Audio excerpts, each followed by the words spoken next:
صاحب الزمان،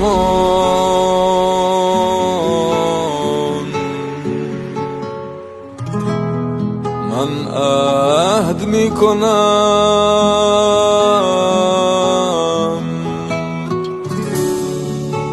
فرزند من شوم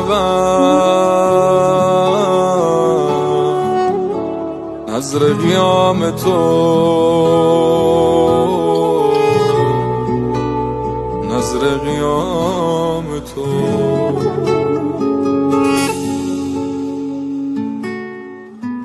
سلام آقای من ای مهربان، ماه تموم آسمون، به خدا دوست دارم من رو به خیمت برسون.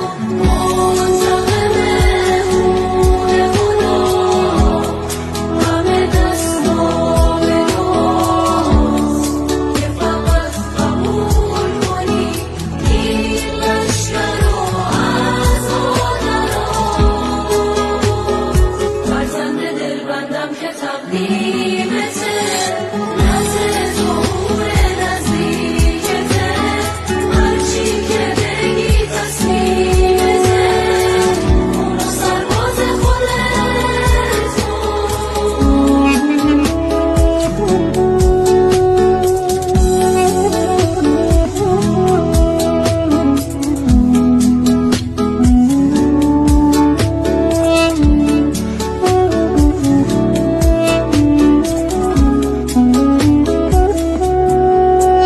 لالایی میخونم براش بیدار باشه، وسط لالایی مؤمنه بیار باشه، تو گوشش میخونم آماده دیدار باشه.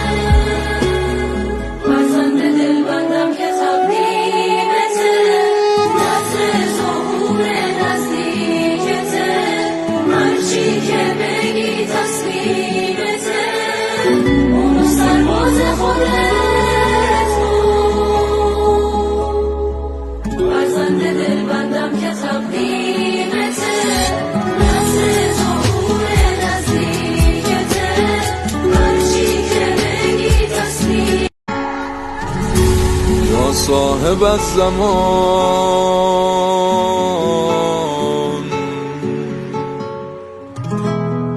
من عهد میکنم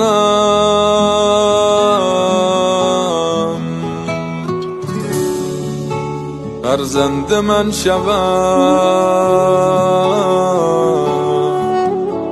نظر قیام تو، نظر قیام تو.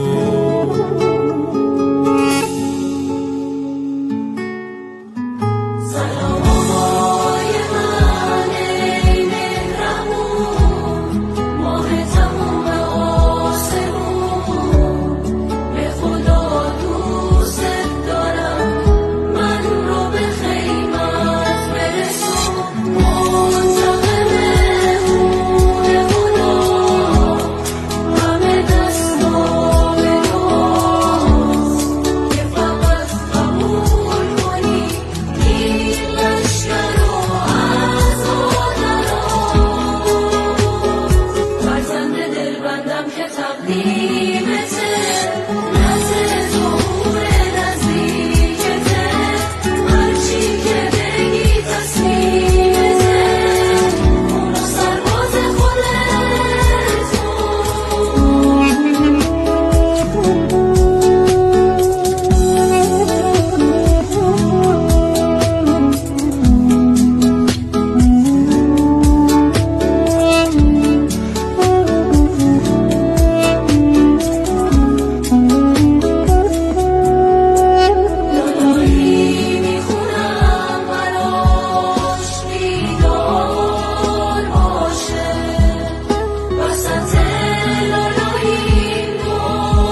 اونو سرباز خوده